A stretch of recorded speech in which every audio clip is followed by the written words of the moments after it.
Maybe just in turn, maybe start with yourself, Ian. Just tell us very briefly about your church and your church setting, its kind of size and format. Yeah, I'd just like to say, first of all, that New Life Church is doing better than it ever has. It's got a real pastor now, Nathan Young. I'm an elder, so they've got a proper pastor these days. But our church was planted 10 years ago. We've got about 20 members and about 30 people attending. We're on a council estate in Middlesbrough. Banstead Community Church, where I pastor, we've got 50 members. We have got about a congregation of about 80. We're based on the border of southwest London in a quite affluent middle-class area. Okay, so two quite different settings. I think my calculation was, or Google's calculation was, you were 280 miles apart, so geographically quite spread out at different ends of England. So how did you connect with each other? Obviously you're here together, you've got a partnership. Where did that come from? How did that meeting come about? Dan was a bit of a stalker. I was at the Hub conference and he sidled up alongside me creepily and said that he wanted to form a church partnership. And it was quite unusual for me because I'd been travelling the country for several years trying to raise church partnership without any positive results. So I was feeling cynical, I was feeling let down and discouraged. So when Dan came alongside me, I thought, oh, he's just full of waffle and nothing will come from it. He asked to meet me for a coffee. I said, yeah, I'll see you throughout the weekend. And then my wife said, oh, isn't it exciting? I said, not really. We'll just have a conversation for half an hour. I won't get that 30 minutes back, and we'll still have no money. And then I let Dan explain his version. Yeah, you better explain what on earth it was that drew you towards Ian.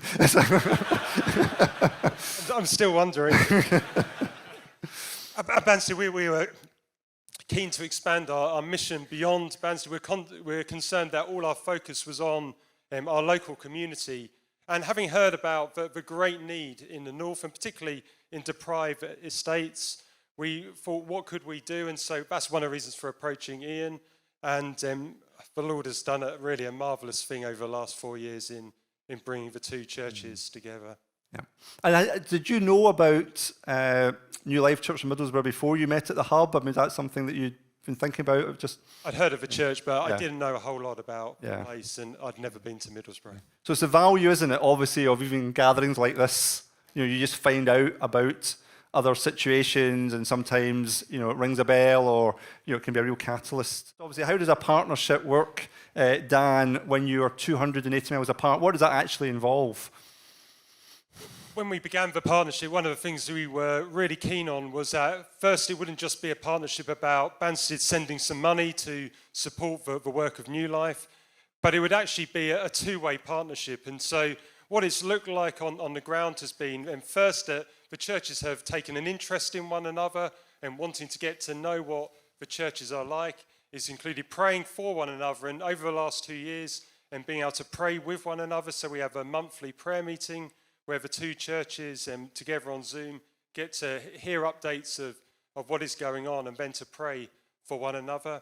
It's looked like friendships forming in the church. So we've gone through periods where we've either had someone from Middlesbrough come down to Banstead or someone from Banstead go up to Middlesbrough almost every month outside the lockdown time.